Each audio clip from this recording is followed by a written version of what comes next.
Good morning students. अब हमारा discussion है मिनरल न्यूट्रिशन, और ये आपके नीट का बहुत ही इंपॉर्टेंट टॉपिक है, क्योंकि इससे आपको बिल्कुल एक दो क्वेश्चन देखने के लिए हर साल मिलेगा। तो सबसे पहले देखो कि जितने भी लिविंग ऑर्गेनिजम्स है उसको सरवाइव करने के लिए protein, fats, carbohydrate, water and minerals की जरूरत होती है, क्योंकि उसको अपने लाइफ को चलाना होता है। उसके लिए एनर्जी रिक्वायरमेंट होती है। वो एनर्जी, ये फूड, ये सब कहाँ से? Protein, fat, carbohydrate, water, minerals के फॉर्म में। तो अब मिनरल्स का है, तो मिनरल्स का यूज लिविंग के सर्वाइवल के लिए है। तो अब मिनरल्स कैसे अब्जॉर्ब होगा, कैसे प्लांट में जाएगा, कैसे एनिमल में जाएगा, कैसे क्या क्या साइकिल चलेगा, उस टोटल चीज को इस चैप्टर में डिस्कस करना है। तो ये आपका एक बहुत इंपॉर्टेंट चैप्टर है। तो सबसे पहले हम देखते हैं कि हमको टोटल कितने एलिमेंट प्लांट में होते हैं, उसको डिस्कस करते हैं कि कैसे पता करेंगे कि कितने एलिमेंट है प्लांट में। तो इसको करते हैं प्लांट एस मेथड से। तब ये प्लांट एस मेथड क्या है वो मैं आपको समझाता हूँ। देखो, आप किसी भी पेड़ के एक टहनी को तोड़ लो, तो तोड़ोगे ना, तो वो जो है, जो कि अभी ताजा ताजा ब्रेक हुआ है, फ्रेश है, वो हुआ फ्रेश वेट।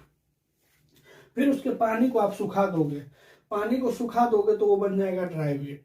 और ड्राई वेट बना लोगे, उसके बाद उसको जलाओगे, बर्न करोगे तो ऑर्गेनिक कंपाउंड जो है वो गैस के फॉर्म में उड़ जाएगा।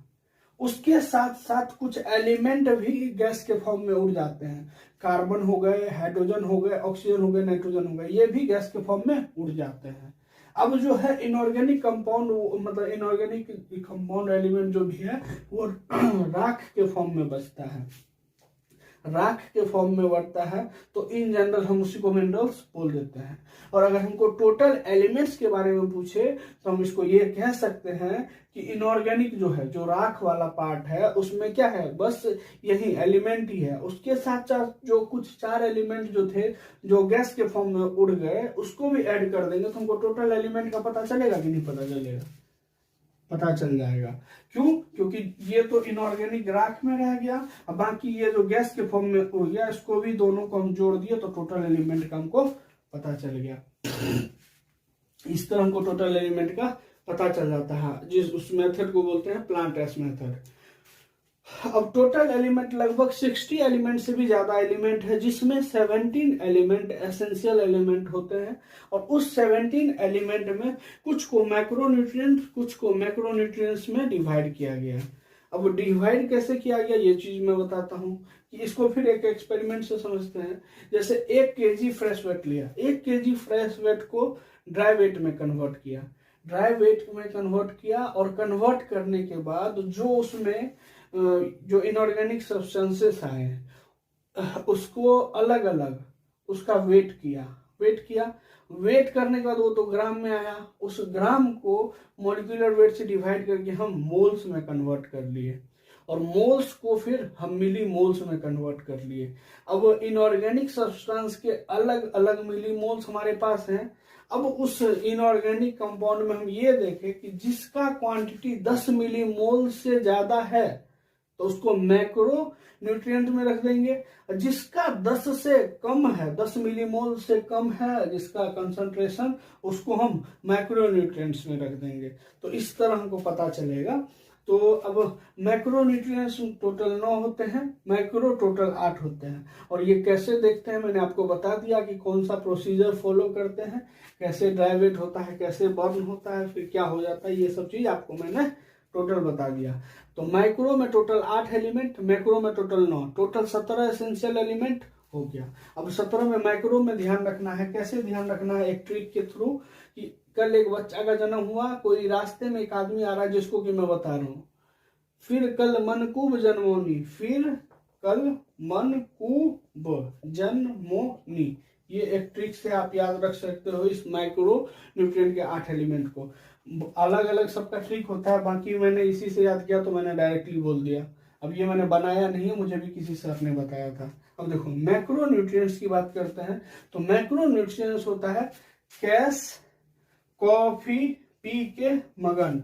अब आयरन यहाँ पहले आ चुका है तो कॉफी में ये Fe नहीं आएगा, ठीक है। अब ये टोटल 9 एलिमेंट कैसे, calcium, sulphur, hydrogen, carbon, oxygen, phosphorus, potassium, magnesium और नाइट्रोजन, ठीक है।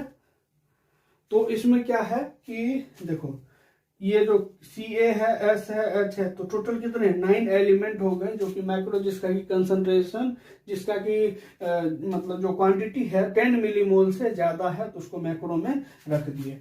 अब मैक्रो में रख दिए तो ये जो 3 एलिमेंट है, हाइड्रोजन, कार्बन, ऑक्सीजन और ये नाइट्रोजन, तो ये जो है नाइट्रोजन को छोड़ दो आप, ये CHO को रखो। अब इस मैक्रो में ये 3 जो है, ये हाइड्रोजन, कार्बन एंड ऑक्सीजन, ये एब्जॉर्प्शन इसका कंपाउंड के फॉर्म में होता है, कंपाउंड के फॉर्म में होता है। कैसे कंपाउंड के फॉर्म में होता है? H2O CO2 इस फॉर्म में होता है। तो इस फॉर्म में होता है। अगर कंपाउंड के फॉर्म में होगा, और आपको मैंने बताया था जो आयंस के फॉर्म में होता है उसको मिनरल्स बोल देते हैं, जो आयन के फॉर्म्स में नहीं होता उसको नॉन मिनरल्स। तो इसीलिए हम हाइड्रोजन, कार्बन एंड ऑक्सीजन को क्या बोल देते हैं? Non minerals. नॉन मिनरल्स क्यों बोल देते हैं? क्योंकि नॉन मिनरल्स इसलिए बोलते हैं क्योंकि ये कंपाउंड के फॉर्म में एब्जॉर्ब होता है, आयंस के फॉर्म में एब्जॉर्ब नहीं होता है। जो आयंस के फॉर्म में एब्जॉर्ब होता है उसको हम मिनरल्स बोल देते हैं। अब देखो कि हाँ, और एक चीज, तो ये तो एसेंशियल डिसाइड कर लिए।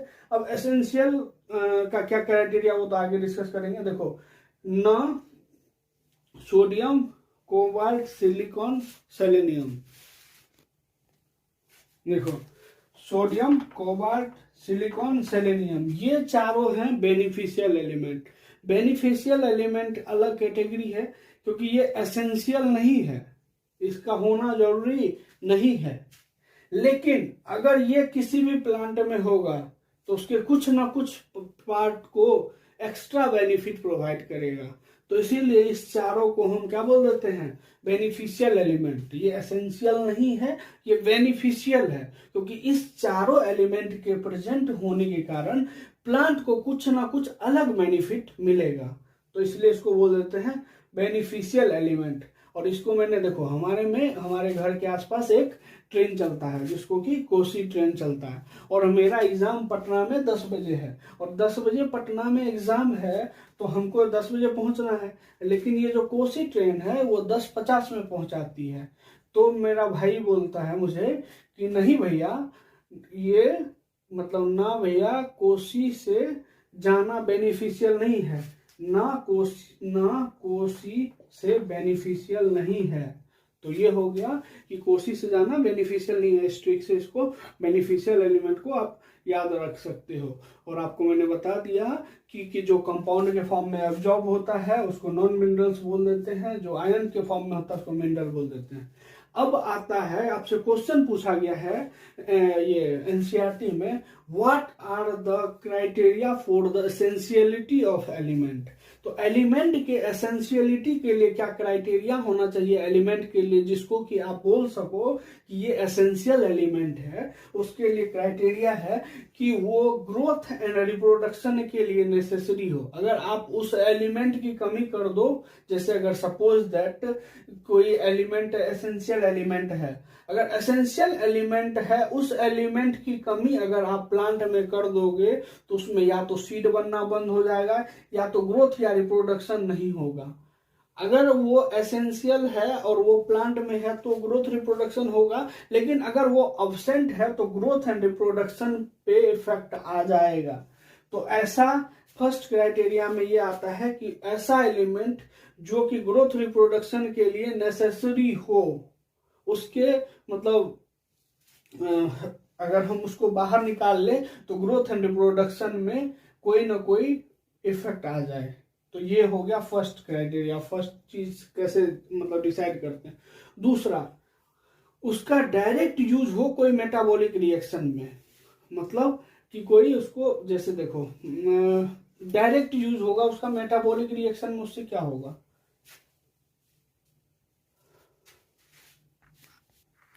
और तीसरा कंडीशन है नो सब्स्टिट्यूट और नो रिप्लेसमेंट।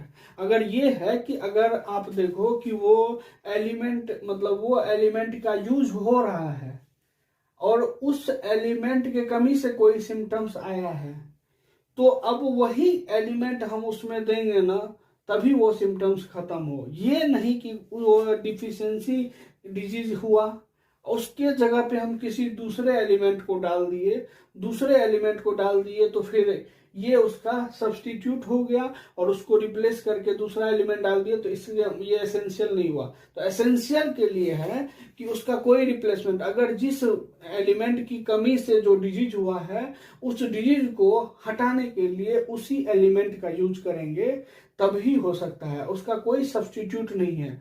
अगर वो कहीं पे काम कर रहा है तो उसके जगह कोई दूसरा एलिमेंट काम नहीं कर सकता है।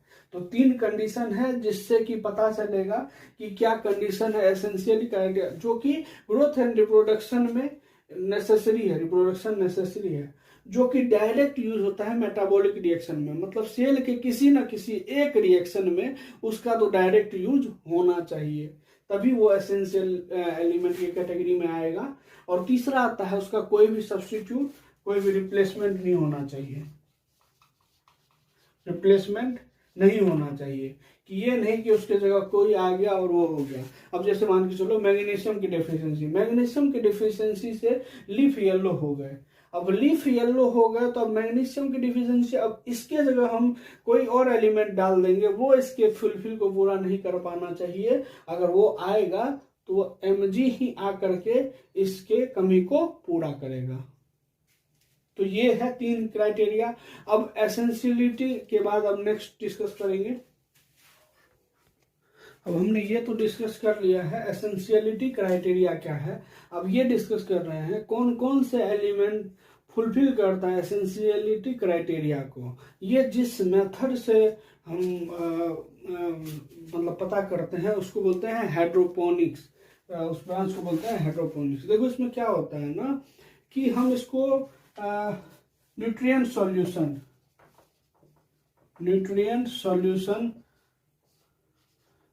मतलब क्या करते हैं, न्यूट्रिएंट सॉल्यूशन में ग्रो करते हैं।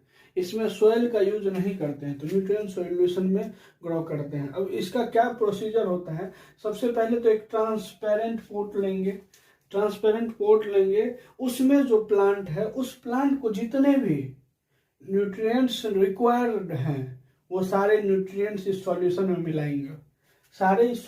मिलाएंगे, और उस सॉल्यूशन को इसमें फिल कर देंगे। सॉल्यूशन को फिल कर दिया, यहाँ पे सॉल्यूशन फिल कर दिया, ये सॉल्यूशन फिल करने के बाद जो सीडलिंग को हमको ग्रो करना है वो सीडलिंग डाल दिए। सीडलिंग का रूट अंदर होना चाहिए, शूट बाहर होना चाहिए, और करके फिर हम इसको पैक कर दिए। पैक क्यों किए, जिससे कि ये एयर के कांटेक्ट में ना आए, और एयर के कांटेक्ट में नहीं आएगा तो कोई इधर उधर एक्सचेंज नहीं होगा, इम्प्योरिटी नहीं होगा।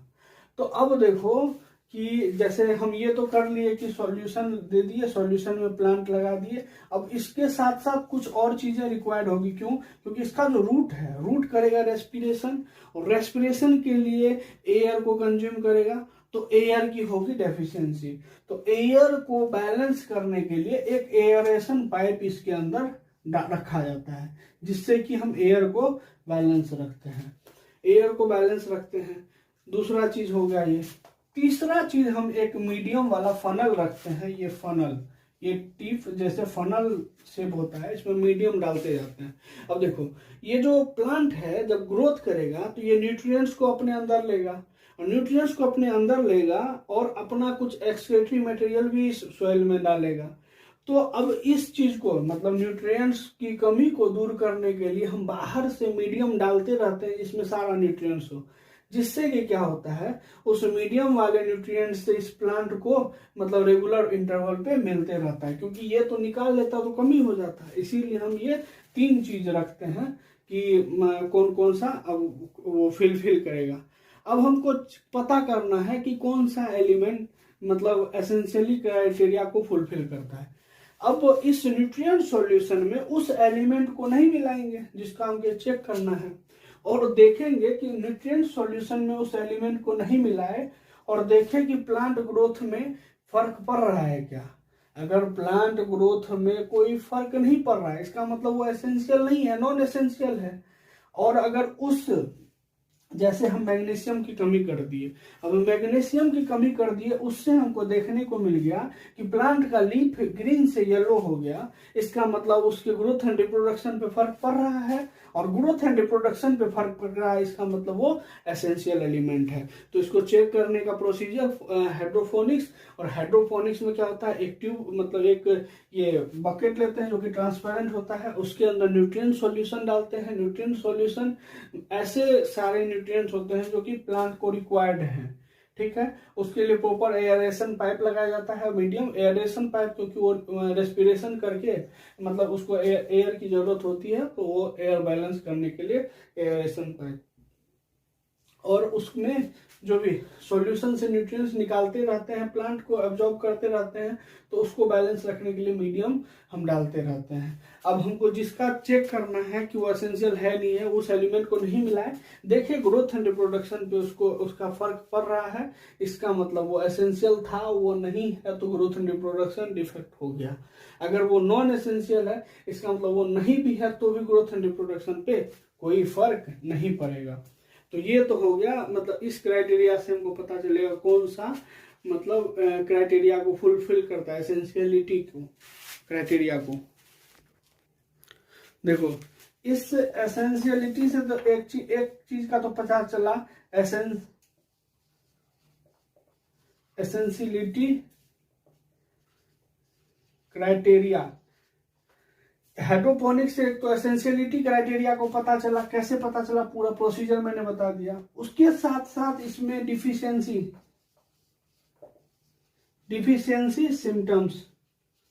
सिम्टम्स का भी पता चलता है। कैसे, जैसे अब मैग्नीशियम की कमी कर दिए, मैग्नीशियम की डेफिशिएंसी कर दिए तो क्या हो गया, ग्रीन लिप्स येलो हो गया। अब ग्रीन लिप्स येलो हो गया मतलब लिप्स का कलर चेंज हो गया, तो उसके डेफिशिएंसी के कारण क्या सिम्टम्स आया वो हमें पता चला कि नहीं पता चला, तो पता चल गया। तो ये डिफिशिएंसी सिम्टम्स को भी बता देता है। अब उसके बाद एक इम्पोर्टेंट क्वेश्चन है एनसीईआरटी का, कि जो ये न्यूट्रिएंट सॉल्यूशन है, न्यूट्रिएंट सॉल्यूशन में वाटर जो है, वाटर प्योर होना जरूरी है क्या, होना जरूरी है, इसका आंसर हमें देना है। वाटर प्योर होना जरूरी है, तो अब उसका डिस्कशन करते हैं।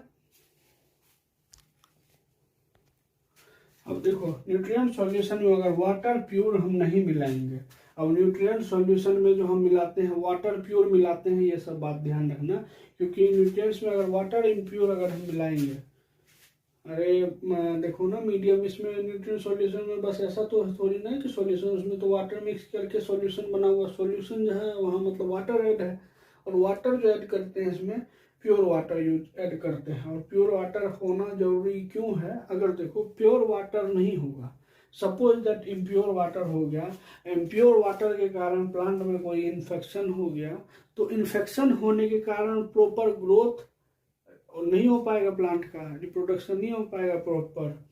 तो फर्स्ट इफेक्ट तो याद आएगा कि इन्फेक्शन के कारण कि प्लांट का proper growth and reproduction doesn't take place.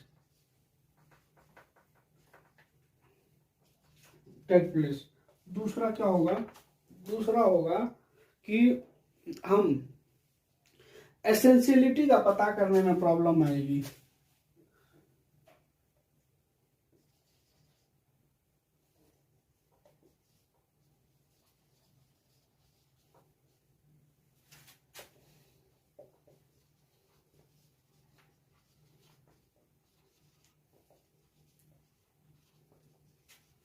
अब देखो कैसे प्रॉब्लम आएगा, ये चीज देख सकते हो।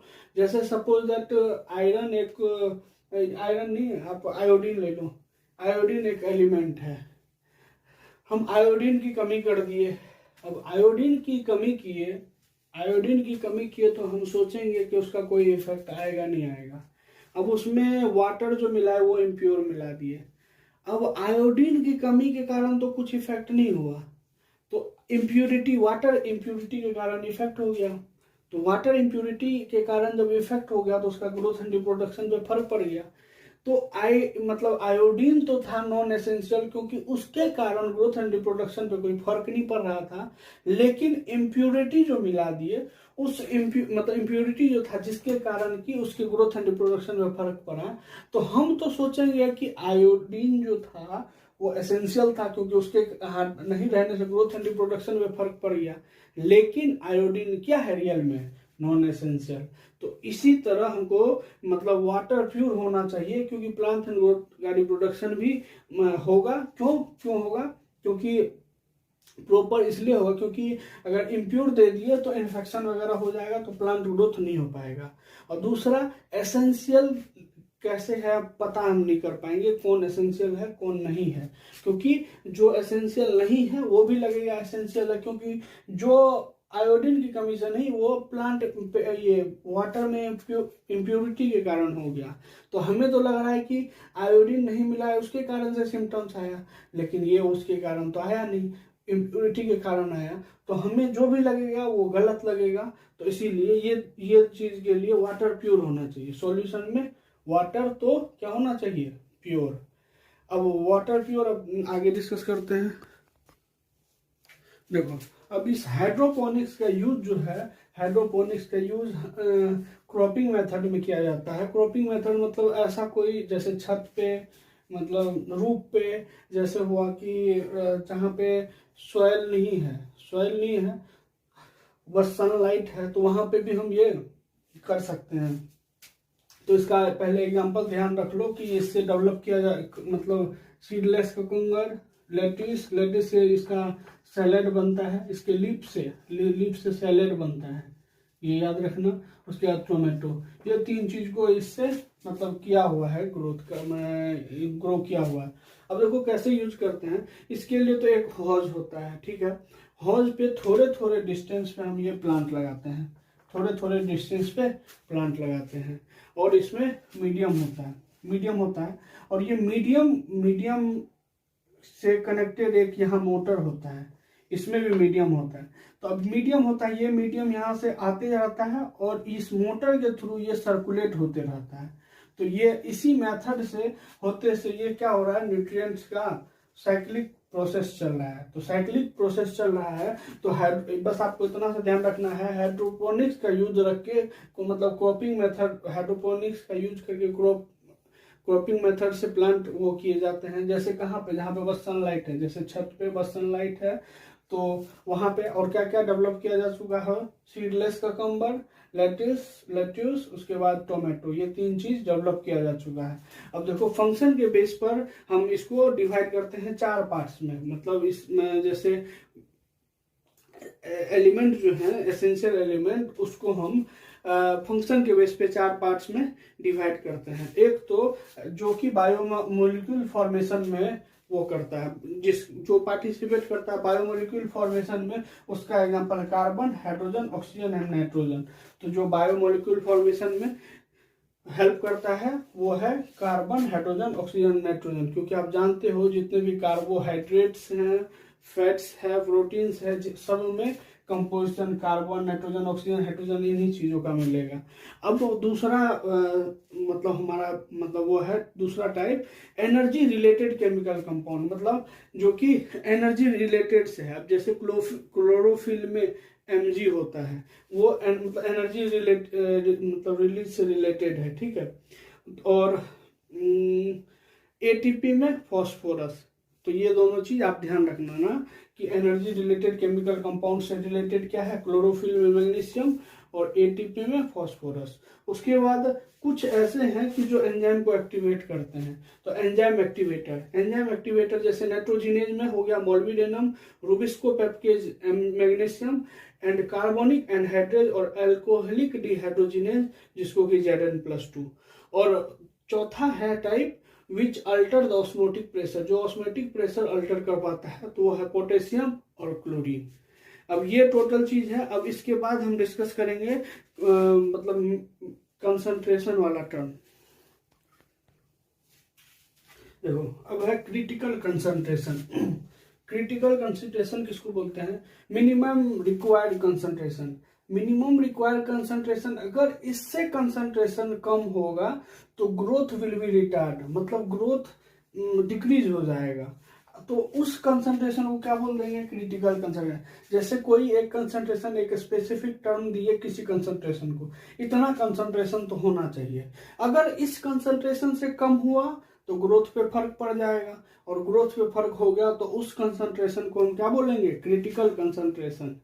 और less than critical concentration element is known as deficient. अगर क्रिटिकल कंसंट्रेशन से कम है कोई एलिमेंट, तो उस एलिमेंट को बोलते हैं डेफिशिएंट एलिमेंट। और उसके कारण जो मॉर्फोलॉजी पे चेंज होता है, मॉर्फोलॉजी पे चेंज मतलब डिफिशियंसी, अरे भाई डिफिशिएंट एलिमेंट है, डेफिशिएंट एलिमेंट के कारण मॉर्फोलॉजी में कुछ चेंज होगा, और मॉर्फोलॉजी में चेंज होगा तो मॉर्फोलॉजी ही तो सिम्टम्स है, और सिम्टम्स में डेफिशिएंट एलिमेंट के कारण सिम्टम्स आया तो डेफिशिएंसी सिम्टम्स। तो क्रिटिकल कंसंट्रेशन से अगर कंसंट्रेशन कम है किसी एलिमेंट को का, तो उसको बोलेंगे डेफिशिएंट एलिमेंट, और उसके कारण जो सिम्टम्स आएगा उसको बोलेंगे डेफिशिएंसी सिम्टम्स।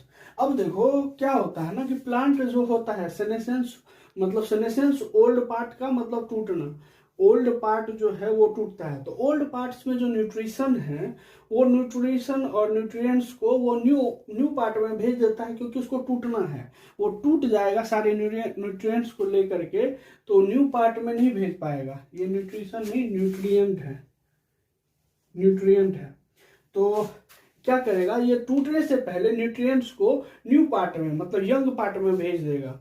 तो यंग पार्ट में जो भेजेगा, यही movement of nutrient from old to young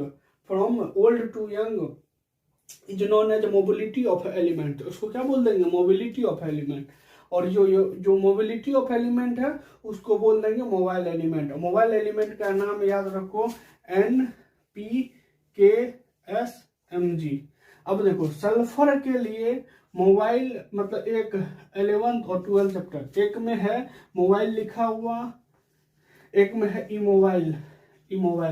तो आप ध्यान रखना, इसको मानना मोबाइल है 100% लिखा हुआ, दोनों अलग अलग जगह पे, एक जगह मोबाइल भी है इमोबाइल भी है, NCERT में ही है, लेकिन अभी तक के क्वेश्चन को देखते हुए हर बार मोबाइल माना गया, और हर बार मोबाइल ही मानना है आपको भी, ठीक है। तो mobility of element mobile element. और अब इमोबाइल का एग्जांपल है, एक ही याद रखना है, कैल्शियम इमोबाइल। अब ये क्या काम करता है वो तो हम आपको बाद में बताएंगे। अब देखो मोबाइल है मतलब मोबिलिटी जिसके पास है, मोबिलिटी है जो मतलब ओल्ड पार्ट में है वो यंग में जा सकता है, यंग में है ओल्ड में आ सकता है। अब देखो कोई भी यंग पार्ट का मतलब कोई यंग पार्ट बनना स्टार्ट हुआ, तो यंग पार्ट बनना स्टार्ट हुआ तो बनने के साथ उसमें तो न्यूट्रिएंट्स आएगा, ठीक है। ओल्ड में पहले से न्यूट्रिएंट्स है, तो जो मोबाइल होगा वो ओल्ड से यंग में तो ट्रेवल कर सकता है, क्योंकि मोबाइल मतलब ट्रेवल, मोबिलिटी, तो ट्रेवल कर सकता है, तो ओल्ड से वो यंग में जा सकता है। तो अब जो ये मोबाइल का सिम्टम्स कमी अगर होगा तो वो ओल्ड में होगा, क्योंकि न्यू में तो वो ऑलरेडी वहां से आता है, ऑलरेडी मतलब प्लांट जो है रूट से या मतलब न्यूट्रिएंट्स जहां से भी लेता है तो वो ऑलरेडी वहां लेगा। लेकिन अगर उसको कमी होता है तो ओल्ड से ले लेता है, लेकिन ओल्ड में से निकाल लिए तो फिर कमी इसका सिम्टम्स कहाँ, तो मोबाइल एलिमेंट का डेफिशिएंसी सिम्टम्स कहाँ पे दिखेगा, ओल्ड पार्ट में, क्योंकि न्यू तो जब बना रहे थे तभी ले लिए, और फिर न्यू को जो कमी हुआ ओल्ड से ले लिए, तो अब ओल्ड के पास कमी हो सकता है। अब जो इमोबाइल है जो चल ही नहीं सकता है। अब देखो सपोज दैट न्यू प्लांट में न्यू जो पार्ट था, न्यू ऑर्गन, उसमें वो एलिमेंट आया ही नहीं, और ओल्ड से भी वो नहीं जा सकता है, क्योंकि वो इमोबाइल है, तो ओल्ड में ही रहेगा, न्यू में नहीं जा पाएगा, न्यू में नहीं जा पाएगा तो फिर वो डिफिशियंसी सिम्टम्स कहाँ आएगा, न्यू में आएगा। तो इमोबाइल का डिफिशियंसी सिम्टम्स कहाँ आता है, यंग पार्ट में, और मोबाइल का डिफिशियंसी सिम्टम्स कहाँ आता है, मैच्योर और ओल्ड पार्ट में, ठीक है। अब आगे डिस्कस करते हैं। अब देखो डेफिशिएंसी सिम्टम्स के बारे में पढ़ते हैं। क्लोरोसिस के डेफिशिएंसी सिम्टम्स है, जो सिम्टम्स आता है उसके लिए कौन कौन सा रिस्पॉन्सिबल है, नाइट्रोजन भी, potassium, magnesium, sulphur, iron, manganese, zinc and molybdenum. इससे क्या होता है, क्लोरोफिल का डिस्ट्रक्शन हो जाता है, लीफ जो है येलो हो जाता है। क्लोरोसिस डिजीज जो है डेफिशिएंसी सिम्टम्स है इतने एलिमेंट का, और इससे क्या होता है, क्लोरोफिल डिस्ट्रॉय हो जाता है, येलो हो जाता है लीफ। नेक्रोसिस जो है वो calcium, magnesium, copper and potassium के कारण होता है। और इसमें क्या होता है, टिश्यू डेड हो जाता है तो येलो स्पॉटेड लीफ, मतलब लीफ ग्रीन होता है, उसमें येलो स्पॉट हो जाते हैं। अब है inhibition of cell division. Cell division को इनहिबिट करने में nitrogen, potassium, sulphur and molybdenum flowering को डिले कर देगा, मतलब फ्लावरिंग लेट कर देगा, तो नाइट्रोजन, सल्फर एंड मोलिब्डेनम। उसके बाद इसके लिए एक चीज जान लो कि एक एलिमेंट जो है काउज कर सकता है मैनी सिम्टम्स, और एक सिम्टम्स उसका वाइस वर्सा भी सही है, एक सिम्टम्स के लिए बहुत सारे एलिमेंट रिस्पॉन्सिबल हो सकते हैं। मतलब एक एलिमेंट बहुत सारे सिम्टम्स को कर सकता है और एक सिम्टम्स के लिए बहुत सारे एलिमेंट, क्योंकि एक एलिमेंट से मैनी सिम्टम्स, उसका वाइस वर्सा दोनों सही है। ठीक है, कि एक एलिमेंट से मैनी सिम्टम्स आ सकते हैं और एक सिम्टम्स के लिए बहुत सारे एलिमेंट भी रिस्पॉन्सिबल हो सकते हैं। अब देखो रियल डेफिशिएंट एलिमेंट क्या होगा, रियल डेफिशिएंट, ये एनसीईआरटी का क्वेश्चन है, रियल डेफिशिएंट एलिमेंट क्या होगा। तो रियल डेफिशिएंट एलिमेंट देखो, जो क्योंकि डेफिशिएंसी अगर होगा तो पूरा बॉडी पे होगा, और हम पूरा बॉडी पे होगा, और हमें हर उसका एक सीट के फॉर्म में मार्केट में अवेलेबल होता है। उस सीट से हम मैच कर लेंगे कि हमारे पूरे बॉडी पे क्या डिफिशियंसी सिम्टम्स है, और उससे मैच कर लेंगे तो वो हुआ रियल डेफिशिएंट एलिमेंट, क्योंकि उससे पता चल जाता है कि रियल में डेफिशिएंसी क्या है, पूरा बॉडी पे इफेक्ट आना। और उसके बाद आता है एक मैक्रोन्यूट्रिएंट्स, मतलब टॉक्सिसिटी ऑफ मैक्रोन्यूट्रिएंट। टॉक्सिसिटी क्या होता है, देखो रिक्वायरमेंट ऑफ मैक्रोन्यूट्रिएंट, जबकि मतलब मैक्रोन्यूट्रिएंट्स का रिक्वायरमेंट तो है लेकिन लो इन अमाउंट, तो लो इन अमाउंट में जो है उसको हम नैरो रेंज बोल देते हैं, और इस नैरो रेंज से अगर कम हुआ तो डेफिशिएंसी सिम्टम्स आ जाएगा, और यही नैरो रेंज से थोड़ा ज्यादा हुआ तो टॉक्सिसिटी, मतलब न्यूट्रिएंट्स का कम होना भी डिफिशियंसी सिम्टम्स, और ज्यादा होना टॉक्सिसिटी, मतलब दोनों हार्मफुल है, कम है वो भी हार्मफुल है, ज्यादा है वो भी हार्मफुल है। अब आता है toxic concentration. Toxic concentration macronutrient का वो कंसंट्रेशन जिसके डेफिशिएंसी से 10% की कमी हो जाए, उसको हम टॉक्सिक कंसंट्रेशन बोलते हैं। अब देखो कुछ डिफिशियंसी सिम्टम्स है, ये मतलब देखो Mn जो है मतलब टॉक्सिक कंसंट्रेशन है, तो टॉक्सिसिटी का एग्जांपल है, देखो Mn जो है कंपीट करता है आयरन, कैल्शियम एंड मैग्नीशियम। देखो आयरन और देखो Mn जो है कंपीट करता है आयरन मैग्नीशियम से अपटेक होने के लिए, मतलब ये उसके जगह पे अपटेक हो जाएगा, इस दोनों से कंपटीशन करेगा। ठीक है, और Mn जो है मैंगनीज जो है वो मैग्नीशियम जहां जो उस एंजाइम में जाके बाइंड होगा उसके जगह ये मैंगनीज जाके बाइंड हो जाता है, तो मैग्नीशियम को भी प्रॉब्लम क्रिएट कर देता है, इसीलिए इसका कंसंट्रेशन मतलब टॉक्सिक कंसंट्रेशन है। और Mn ज्यादा है तो कैल्शियम को ट्रांसलोकेट जो होना होता है स्टूटापस में, वो भी नहीं होने देता है। ये सारा इसका सिम्टम्स है। तो ये हमारा टोटल डिस्कशन था ये मिनरल न्यूट्रिएंट, मतलब न्यूट्रिएंट से रिलेटेड। अब इसके बाद आएगा मिनरल एब्जॉर्प्शन, फिर एलिमेंट्स, उसके बाद फिर सेकेंड पार्ट आएगा इस चैप्टर का नाइट्रोजन फिक्सेशन। अब हम डिस्कस करेंगे एलिमेंट्स के बारे में कि उसका फिजियोलॉजिकल इफेक्ट क्या है, डिफिशियंसी सिम्टम्स क्या है। अब हमें जो है ना ये कुछ जैसे देखो टोटल 17 एलिमेंट्स थे, 17 में हमको 14 जो मिनरल्स थे, मिनरल्स के हमको 14 मिनरल्स का देखना है कि क्या फिजियोलॉजिकल रोल है और क्या डिफिशियंसी सिम्टम्स है। तो सबसे पहले नाइट्रोजन, इसमें याद रखने की बातें जो भी होगी और जो भी प्रीवियस ईयर पेपर के हिसाब से मुझे इम्पोर्टेंट लगा, मुझे नहीं वो आपके लिए भी इम्पोर्टेंट वही रहेगा, क्योंकि आप फालतू चीज वो मत करो, क्योंकि ये मैंने बिल्कुल समराइज किया है। देखो नाइट्रोजन को 3 फॉर्म में एब्जॉर्ब करेगा, तो एब्जॉर्प्शन का फॉर्म इसमें इंपॉर्टेंट है, ये फॉर्म में, ये फॉर्म में, ये फॉर्म में। अगर मेनली पूछे कौन से फॉर्म में, तो ये होगा मेनली नाइट्राइट के फॉर्म में। मेनली इस फॉर्म में एब्जॉर्प्शन। इसमें नाइट्रोजन में क्या याद रखने वाली बातें थी, 3 फॉर्म में एब्जॉर्ब करेगा, जिसमें कि ये वाला मेनली इस वाले। और फिर आप जानोगे पोरफायरिन कंपाउंड जो होता है, जैसे हीमोग्लोबिन है, क्लोरोफिल है, ये हीमोग्लोबिन क्लोरोफिल, इसमें जो है पैरोल रिंग होता है, उस पैरोल रिंग में नाइट्रोजन होता है। तो ये बात आपको ध्यान रखने वाला था इसमें बस। तो नाइट्रोजन का क्या चीज है वो डायरेक्टली आप ध्यान रख सकते हो, पैरोल रिंग में नाइट्रोजन, ठीक है। उसके बाद सल्फर पे आ जाओ, सल्फर पे आओ तो सल्फर क्या है, एमाइनो एसिड में, amino acid cysteine, methionine and cystine, ये 3 amino acid sulphur containing amino acid है। Normally amino acid sulphur containing नहीं होते हैं, ये 3 एमाइनो एसिड ऐसे हैं जिसमें सल्फर होते हैं, सिस्टीन, मिथियोनिन एंड सिस्टाइन, ठीक है।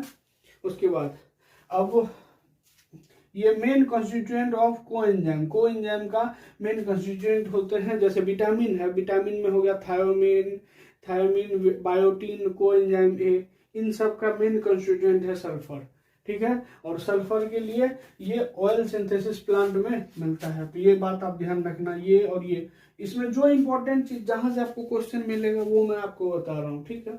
आप सोच रहे हो कि एब्जॉर्प्शन नहीं बताया, डिफिशियंसी, इसके डिफिशियंसी पे क्वेश्चन नहीं पूछा जाएगा, एनसीईआरटी पे मेनली फोकस रखो आप, ठीक है। उसके बाद मोल्बिडेनम, मोल्बिडेनम आयन जो है ये याद रखना कि मोलिब्डेट आयन के फॉर्म में इसका एब्जॉर्प्शन होता है, इसका एब्जॉर्प्शन फॉर्म इंपॉर्टेंट है।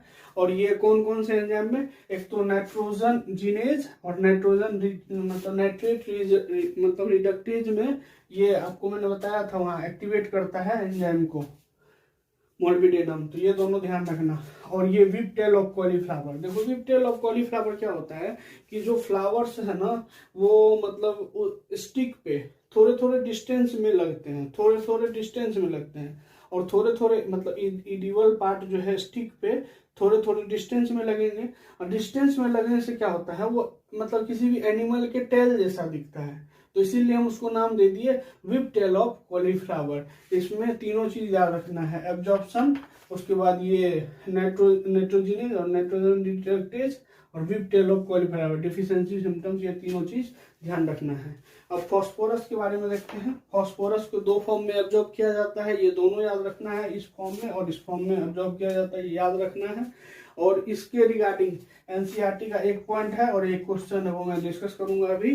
और इसमें डेफिशिएंसी सिम्टम्स भी याद रखना है, premature leaf fall, premature leaf fall, phosphorus में तीनों याद रखना है। अब इसमें एनसीईआरटी का क्या लाइन है कि ऑल, ये जो है फॉस्फोरस ऑल फॉस्फोराइलेशन मतलब रिएक्शन में मिलता है, और ये कॉन्स्टिट्यूएंट ऑफ सेल मेम्ब्रेन है, सेल मेम्ब्रेन का कॉन्स्टिट्यूएंट फॉस्फोलिपिड के फॉर्म में, तो कॉन्स्टिट्यूएंट ऑफ सेल मेम्ब्रेन है। और ये कुछ सर्टेन प्रोटीन्स में मिलता है, लेकिन all nucleic acid and nucleotides में मिलता है। तो आप नीट में क्वेश्चन पूछा गया है, क्या पूछा गया है कि it is present in all phosphorylation reaction and constituent of cell membrane in all proteins and some nucleotides। तो सम न्यूक्लियोटाइड्स यहाँ उल्टा कर दिया, तो ये स्टेटमेंट रॉन्ग हो गया, क्योंकि मतलब ऑल प्रोटीन्स नहीं, सर्टेन प्रोटीन्स, ऑल न्यूक्लियोटाइड है जहां वहां पे सम न्यूक्लियोटाइड था, तो ये स्टेटमेंट ऐसे गलत हो गया। तो ये आप ध्यान से पढ़ना, ये एनसीईआरटी का लाइन है, इंपॉर्टेंट है, ठीक है। तो इससे आपको क्वेश्चन मिलेगा। उसके बाद कैल्शियम के बारे में, कैल्शियम के बारे में देखो कि एक तो स्पिंडल फॉर्मेशन में काम आता है, और एक मेंटेन करता है परमेबिलिटी, और main component of middle lamella calcium pectate, magnesium pectate होता है ना, तो कैल्शियम पैक्टेट मेनली होता है, ठीक है, मिडिल लेमिला में। अब ये मेंटेन कैसे करता है परमेबिलिटी, ये आपको जब आप जेनेटिक्स ये मॉलिक्यूलर बेसिस ऑफ इनहेरिटेंस पढ़ रहे होगे, उसमें रिकॉम्बिनेंट मतलब रिकॉम्बिनेंट डीएनए जो बनाते हैं ना, वो उसका जब हम उसको ट्रांसफर करते हैं ना, तो मतलब कैल्शियम डाइवैलेंट आयन से उसको पोर्स बनाया जाता है, पोर्स बनाया जाता है, उसके बाद रिकॉम्बिनेंट को हम अंदर डालते हैं, तो वो मतलब परमेबिलिटी में हेल्प करता है। तो ये कैल्शियम, ये 3 पॉइंट याद। तो ये टोटल 5 एलिमेंट, और आगे अब मैं बता रहा हूँ। देखो हम मिनरल्स के बारे में पढ़ रहे थे, जिसमें 14 मिनरल्स को पढ़ना था, जिसमें 5 मिनरल्स के बारे में जान लिए थे, और अब उसके आगे देखते हैं। एक तो पोटेशियम, देखो हमको क्या क्या चीज ध्यान रखना, हमको वही चीज ध्यान रखना जो पूछे जाते हैं। तो पोटेशियम में ऑब्जॉर्प्शन फॉर्म याद नहीं रखना है, अब इसका फंक्शन याद रखना है। देखो ये most abundant in meristematic tissue, leaves and root tips में ये मोस्ट अबंडेंट होता है। ये मोस्ट अबंडेंट पे क्वेश्चन पूछा जाता है कि मोस्ट अबंडेंट मेरिस्टेमेटिक टिश्यू में कौन होता है, तो पोटेशियम।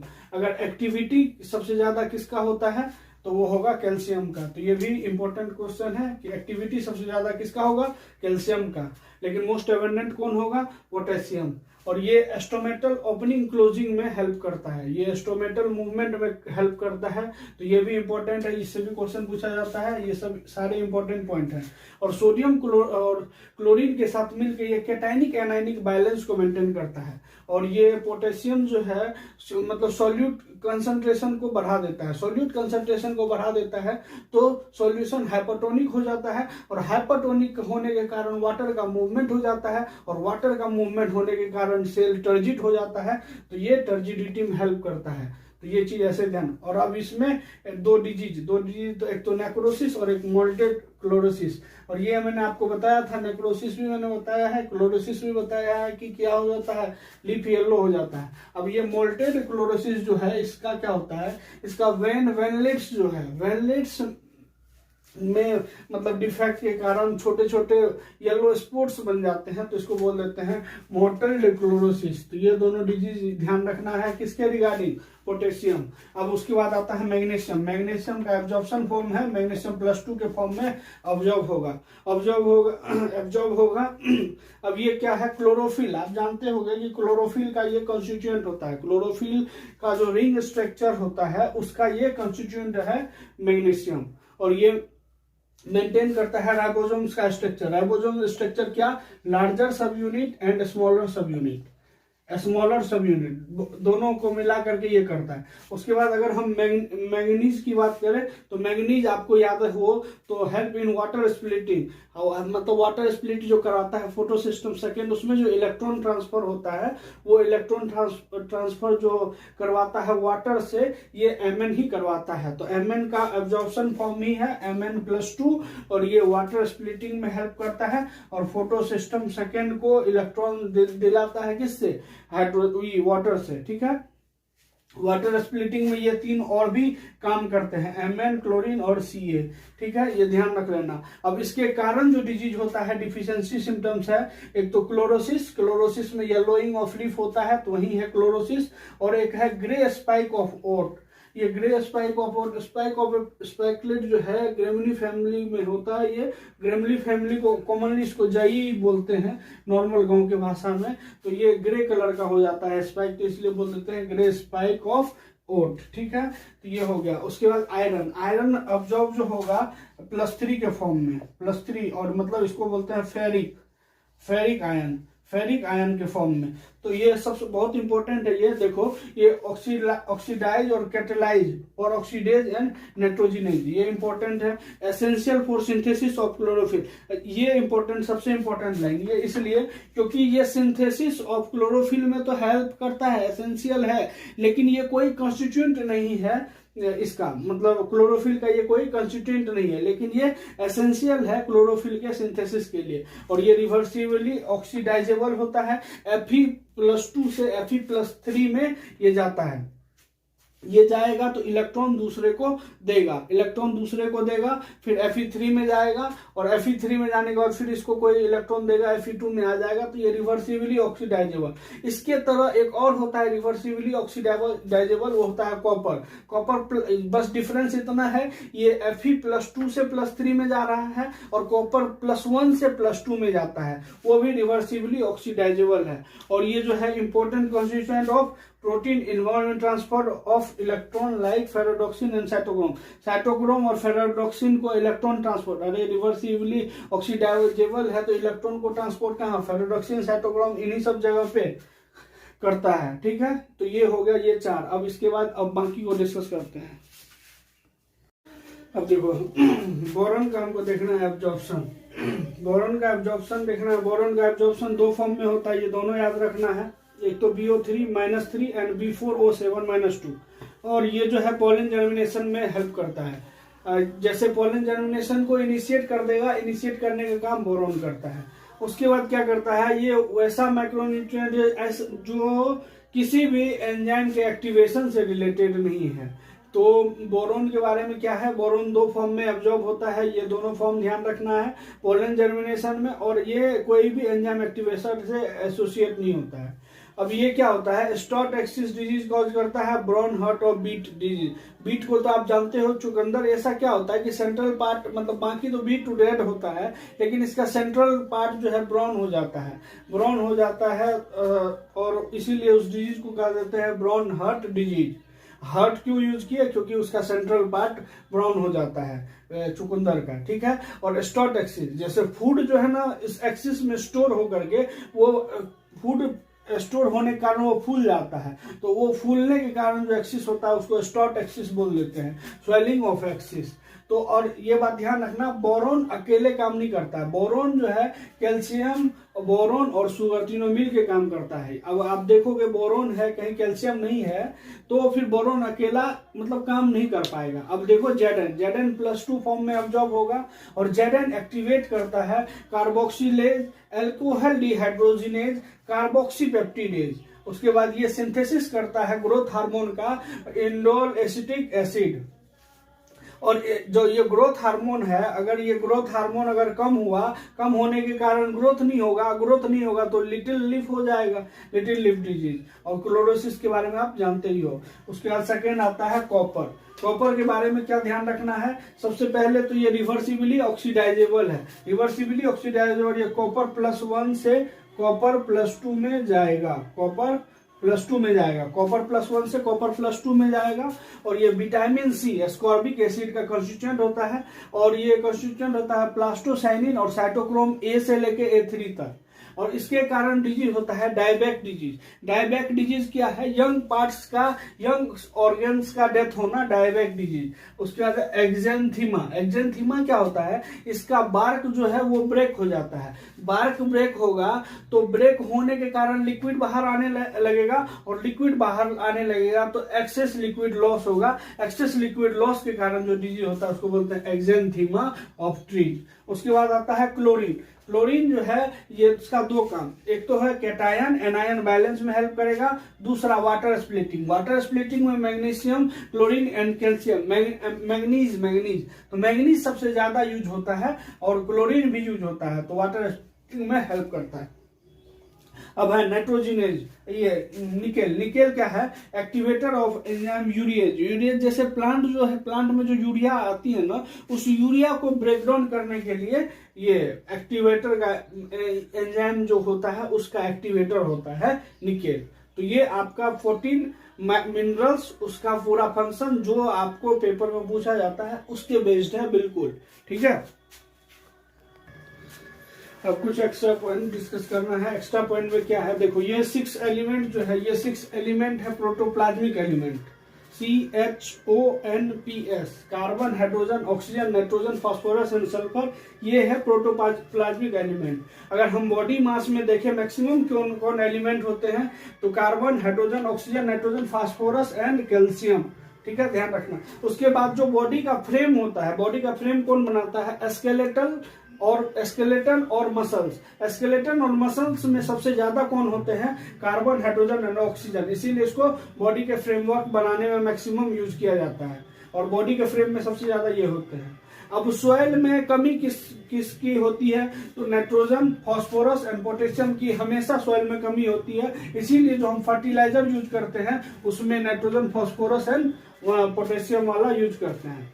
अब मैक्सिमम क्वांटिटी में कौन यूज होगा, तो वो होगा CHO, क्योंकि मैक्सिमम क्वांटिटी में देखो आप स्केलेटल ही बनाता है, तो हर जगह मैक्सिमम क्वांटिटी में CHO ही यूज होगा, इन टोटल 17 में, और मोल्बिडेनम सबसे कम। अब माइक्रोन्यूट्रिएंट्स में पूछे कि माइक्रोन्यूट्रिएंट में सबसे ज्यादा कौन यूज होगा, तो मैक्सिमम आयरन मैक्सिमम यूज होगा, और मोल्बिडेनम मिनिमम यूज होगा। अब है कि प्लांट में कहीं जहां पे भी कहीं न्यूक्लियर पावर प्लांट है, वहां प्लांट में कुछ एलिमेंट एक्यूमुलेट हो जाते हैं, उसी तरह स्ट्रोंशियम एक्यूमुलेट हो जाता है जहां पे न्यूक्लियर टास्क है, न्यूक्लियर पावर प्लांट है। उसी तरह कहीं कहीं गोल्ड भी एक्यूमुलेट हो जाता है प्लांट में। वो जो प्लांट है उसका नाम आपको ध्यान रखना है, एक तो टेरिडोफाइटा का मेंबर इक्विसिटम और दूसरा एंजियोस्पर्म का मेंबर मस्टर्ड। ये इस दोनों प्लांट में मतलब गोल्ड एक्यूमुलेट हो जाता है। अब उसके बाद दो पॉइंट आता है, एक तो आता है ट्रेस एलिमेंट और एक आता है ट्रेसर एलिमेंट।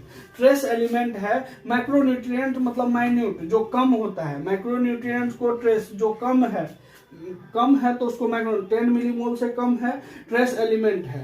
और ट्रेसर क्या है, जैसे हम रेडियो ट्रेसर टेक्निक, तो वो ट्रेसर एलिमेंट जैसे कार्बन 14 ले लिए तो ये ट्रेसर एलिमेंट वो अलग चीज है, ट्रेस एलिमेंट और ट्रेसर एलिमेंट। उसके बाद अब है एक पॉइंट डिस्कस करेंगे, ये सब जो है ये सब एनसीईआरटी का पॉइंट है, ये सब एनसीईआरटी का पॉइंट है, ये तो एक्स्ट्रा पॉइंट था, ये एनसीईआरटी का पॉइंट है। और एक है अगर आप क्लोरोफिल बर्न करोगे क्या होगा, देखो क्लोरोफिल कोई भी चीज आप बर्न करोगे तो एक तो मिलेगा राख और उड़ जाएगा गैस। गैस जो उड़ता है वो ऑर्गेनिक पार्ट उड़ता है और ऑर्गेनिक पार्ट के साथ साथ कार्बन, हाइड्रोजन, ऑक्सीजन, नाइट्रोजन भी उड़ जाता है और बचता है राख। और राख में बस बचेगा एक ही कंपाउंड, क्योंकि क्लोरोफिल में क्या होता है मैग्नीशियम, तो मैग्नीशियम इसमें मिलेगा आपको राख में। तो ये आपका एनसीईआरटी, तो इस तरह करके ये आपका पूरा चैप्टर कवर होता है। थैंक यू, और मेरे चैनल को लाइक एंड सब्सक्राइब कर देना।